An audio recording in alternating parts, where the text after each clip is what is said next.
guys here on holiday from Ireland, you know. You may have noticed I've got a fairly kind of mixed up accent.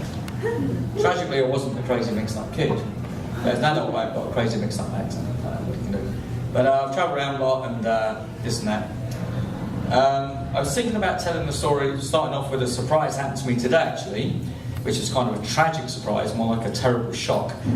I'll tell you in a couple of sentences. I walked all the way from downtown Asheville, yeah, to those bars down that road there, Shakey's and Bywaters, right?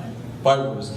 I'd heard a lot about Bywaters from people, so I walked all the way there, trudged all the way down, it's hot, forgot to bring my bloody water with me, I'm gasping for a beer, fucking, I need a beer, man. And I'm on holiday, I need a fucking beer, what am I doing walking down the road?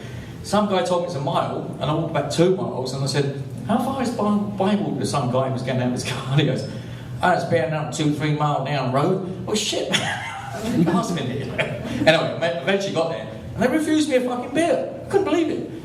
They said, do you have picture ID? I said, no, I don't. Well, you know, everyone has. Well, I said, where I come from, we don't have picture ID. We don't have ID at all. They said, well, do you have your passport with you? I said, no, I don't bring my passport with me when I'm going for a beer. And he goes, well, you know, I believe you're 21. Oh, really? Oh, shit, Sherlock. I really fucking think so, you know? 50 fucking one-night exams. Anyway, that's Spanish, so it's bad language. But I'm like, you know, I'm gasping for a beer. I said, can you not make an exception? Here's my credit cards, you know, it's all the ID, you know. Nope. So I'm like, tongue's hanging out, hitting the floor. So that was that. That was a surprise, but it's more like a shock. Didn't work. But the surprise story I have in mind. But how? Years ago, when I was a young gossoon, that means a young fellow in Ireland, I was working in London and I was doing the second most boring job in the world. You know what the most boring job in the world is because you all have done it at some point or the other, right? I was doing the second most boring job in the world, which is packing books in the warehouse on piecework, which means you have to pack so many books a day, thousands of books a day to make your money, you know. And it was wrecking my head, it was soul destroying, and I said, right, I can't do this the rest of my life. So in a few months' time, when it's summer, I'm going to go to the festival in France and, you know, see what happens, basically, you know. I play folk music, so whatever. I'm going to go to the folk music, Lorient, integrated folk music. So just before I was going to go, this is great, they made us all redundant. I don't use that word here, they fired us all, basically, but they gave us a golden handshake. So I got like £2,000, which to me, no more than the first lady in the first story, that was like, wow, £2,000, you know? It was a huge amount of money. I've never seen that much money in my life. And so I did the responsible thing with it. I went to Europe and pissed it up. I did, you know? And, you know, I just left and said, right, you know, that's it, leaving the flat. Gave them my books away, which were thousands of books, gave them my records away, Beatles originals, everything, gave them all away. Because I was young, foolish and generous. Wouldn't do it now. But there you go. So anyway, so I gave them all away, and I was playing in a bar in Lorient just for the crack, just for fun. Crack means fun in Irish. Yeah. So there was these great guys playing music in there. They were brilliant musicians, you know, and they were dark skinned. So I thought they were Bretons. A lot of Breton people are very good, you know, musicians. So I went over and I speak a bit of French. I said, "Vous êtes Breton?" And this guy turns around and goes, "No, we're American, right?" So I go, oh, well, Jesus, mate, you're great anyway. Do you mind if I join you? And they said, no, not at all. So I started playing music, having fun, which turned into a lot more fun. And I said, well, where are you staying tonight? And they said, well, we've been sleeping in a sand pit. This is true. So I said, well, I have a garage at the back of a bar, the best bar in Lorient. Do you want to come share, you know, the garage with me? You know, and they said, yeah, we do. Which they thought was just going to be me and my friends and them. But there was about 40 people sleeping in the garage. You know? About half the size of this, 40 people. One guy was sleeping on the freezer, it was great. It was a brilliant festival, there was like 750,000 people there. And it used to be the biggest music festival in the world. No one knew about it except folk musicians, which works because folk musicians just want to have fun and this is our drug, you know, and it's legal and everything, you don't get busted, you know. But it's not a job, so anyway, one thing led to another, and we ended up travelling around Europe for about, I'm not sure, 3,000 pints? 12,000 pints? I don't know, something like that. And a few months later, we're like, hey, you know, somehow we found ourselves back, they had to go back to good old USA, and I'd never been here, you know. Going, Peterborough, we think you're good fun, you come over and visit us here. And, yeah, why not? Where'd you live? Oh, Maryland, DC. Okay, fine. So I went back to England to tell my landlord that the reason why I hadn't paid the rent for 4 or 5 months, and worked out a deal with him, gave him a few bob. I gave all my possessions away, material possessions, and then I decided that I'd go and see some friends, to say goodbye to them before I left London to go to Washington DC, and so I went round and knocked on my best friend in the world's door, Michael Mannion's, knock on the door, bang, bang, bang. His mother comes to the door, she's Irish, she goes, "Oh, Jesus, Peter, what the devil are you doing?" I'm going, "Grandpa, is Michael around?" He goes, "No, he decided he wants to become a Catholic priest and he's going to live in the seminary." And I thought she was bullshit, it was great spoofing, it's true. I'm joking on him. Michael is the biggest pisshead I've ever known. Well, I suppose that's the qualification if you want to be a Catholic priest. It is though. The old joke was I'd love to become a Catholic priest, but I can't drink that early in the morning. I kind of grew up in a Catholic family, kind of left-wing Catholics. We didn't go to church or anything. So, but it's handy enough saying, well, we get a reward in the next life, so we'll drink in this life. No. So anyway, I said, well, which seminary do you take? And she goes, "Isn't he down below in Chelsea now?" So Chelsea's a really... Have anyone here been to London? Must be a few people. Yep. So Chelsea's very, very posh. It's right in the centre of it. It's very posh. And he was actually living in St Thomas More's house. St Thomas More, the man that got executed by him. Yeah. And he left. I didn't know he was in there. But it's a seminary. So I said, well, I'm going to come and see you, just sort of say goodbye to you, all blah blah blah blah blah. As you do. 6 weeks later, I'm still in the seminary because not many people want to be Catholic priests nowadays. I can't think why. There's about 3,000. Well, there's about literally 200 rooms, massive house, and there was about say 20 people studying there back in those days. Nowadays it'd be less probably. Anyway, but all the priests teaching them were Irish, and as I'm Irish descent, my friends are all Irish descent. We kind of like drink. Anyway, but no, not really. No, it's just we don't want to shatter your illusions. Anyway, so because I play Irish music, the lads are going, "Would you ever give us a tour of the old country?" Every night. And to compound this, there was a free bar. This is not a joke. There was a free bar with whiskey and beer and everything, Anyway, so I'm like, "Yeah, I'll give you a tune. You give a tune, So they're playing those tunes and they feed me whiskey and all this. So it'd be about 3 or 4 in the morning when I kind of crash out in one of the various rooms on it.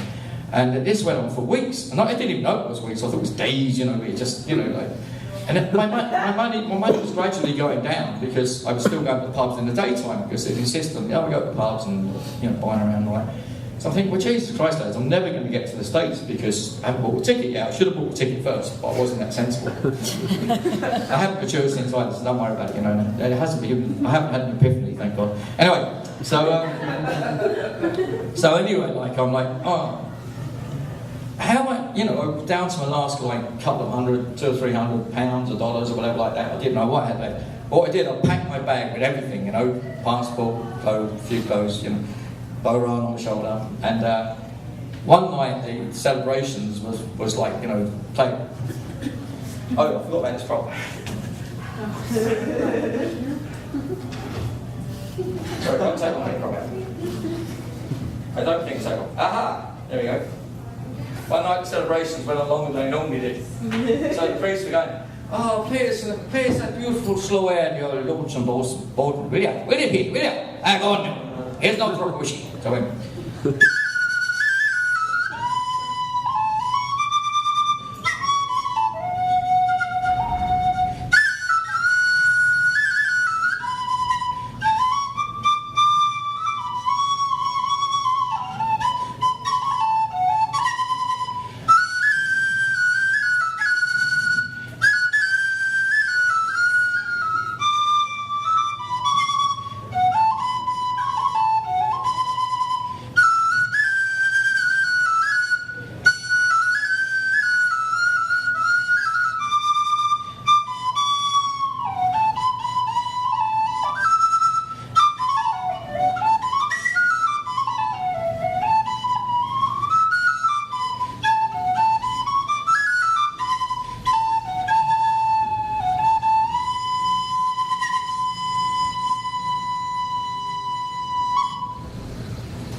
Clap if you like. We don't have to. Anyway, so that gave me second wind, you know, and that gave everyone second wind, so the party went on all night. And in those days, you could fly across the Atlantic, believe it or not, for $99 and £99 down in Gatwick. So I thought, right, I'm up all night, bags all packed, put the bag across my shoulder, jumped on the train down to Gatwick, got to Gatwick, and I was, you know, trying to get a plane across the Atlantic to Washington DC to go and see my friends. And I suppose, you know, as the Irish so delightfully say, how do you ordering this here? And anyway, the upshot was I got on the wrong plane. Now I didn't realise I got on the wrong plane. This is true, I didn't realise I got on the wrong plane. I just thought, okay, I'm on the plane, I'm going to America, it's great, you know. So I got on the plane, I was standby, so my ticket number, I'll never forget, it was 13, which I thought was appropriate, because I grew up number 13, quite a lucky number for me and all that. So I'm on the plane and I fell asleep, and you know, nice sleep, nice doze, nice dreams. And I got woken up by, the lady come round. They had a huge ticket machine. They used to get the money off you on the plane. Couldn't believe it. It's like a bus, you know. They didn't buy the ticket for you on the plane. So they gave me the money, whatever it was, £99, $99. Went back to sleep, and kind of woke up naturally. And another lady was coming around with, would you like a drink, sir? Yes, I would. It's either a really beautiful dream. Actually, I'm on the plane going to America. I don't care. Either way, it's good. So drinking away, drinking my rum and coke, and having a great time. And I thought, this is great. I'm going to Washington DC, I'm finally doing it, I've managed to do it. I'm normally used to doing stuff, I'm just used to doing stuff. I plan, but it never works out. You know, the plan is to have no plan, that's the best plan. But anyway, so eventually I sort of kind of elbowed this guy next to me, he was a South African guy, and I said, so when are we going to get to DC, mate? You know, and he goes, we're not going to DC. We're going to Newark, New Jersey. Oh, shit. Oh dear. So anyway, get to Newark, New Jersey, sort of fumble around, get on a plane to DC eventually, my friends picked me up, that's all tickety-boo. But because I spent most of my money on the piss in Chelsea and whatever, I didn't have very much money left, but I managed to stretch it out for another 2 weeks in New York and other places. And I realised, I remember looking out the window, and we were living in downtown DC. It's a 12th place, which is next to 13th and W. 14th and W, biggest drug corner, Malcolm X High School up the road, Florida Avenue, and it's been gentrified since, but then it was a black neighbourhood, you know, which I enjoyed, it's great. But I remember looking out the window and going, I've got, you know, it's like the Blues Brothers when they're in, trying to drive back to Chicago, you know, with half packs of cigarettes, half a gallon of petrol, whatever it was, 2 gallons of petrol, and we had, 3 hours to get to Chicago. I'm like, well, $120 to my name, I don't have a return ticket, I have no income. Kind of hit me after 6 months of partying that I'd have to go and get a job, you know. So I thought, my friend goes, well, I'll tell you what, Pete, I'll get you an interview with our courier company, bike company, I'll tell the company end the story now, bike company, and so next day I showed up for the interview. I didn't even have that's not true. So the guy goes, hey, you look pretty fit. And I go, yeah, I am, which is a complete lie. Because I hadn't been eating properly for 6 months. Despite drinking heavily, you actually lose weight. And I was really skinny. You know, a bit of a fat boy now, which I quite like. But I was really skinny, you know. So I'm like, I'm fit. So next day I went to be a bicycle messenger in Washington DC.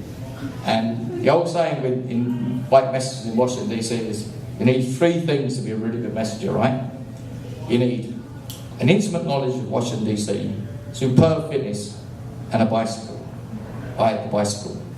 That was it. So, didn't do so well the first day. The second day, the guy goes, Peter boy, man upstairs, you slows and dickens and you're all out of shape. I said, look, give me a chance, I want to get paid commission. So he gave me a chance. And within a few weeks, I got reasonably fit, could do the job. But then, I had to go through, and this is the very last bit, I had to go through the new bit, which is called the New Bike Messengers Initiation Test, right? And in those days, in the 80s, Washington DC was mostly black people, and most of the couriers, if not all the couriers I was working with, were black guys, nice guys, whatever. But they're like, big man, from London, man. Yeah, man. Shit, man, don't really know this guy, man. Got to see, he's got some blood, man. He's got some cones, man. So they sent this big black guy up called the Big O, Oscar. He was huge, 6'6" both ways. But I knew he had a good heart. He was just like doing the, just going to test this guy out. I went to this little store. And I bought some a bit of candy and a cup of tea or something, or whatever it was. And I came out and I said, I have to change my hand. Big O comes over me. Yo, man, give me that 50 cent. No. Yo, man, give me that 50 cent, man. No. Man, why don't you give me that 50 cent? Because it's 4 o'clock in the afternoon. It's just the time that Englishman has to have a cup of tea. That's what I need the 50 cents for. So I passed the new bit, the new boy's initiation test. I got very happy and successful by courier.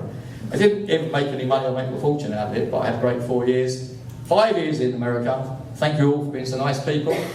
As Americans, you gave me a great welcome. Then I eventually retired to Ireland, which is where I'm living now. Thank you very much.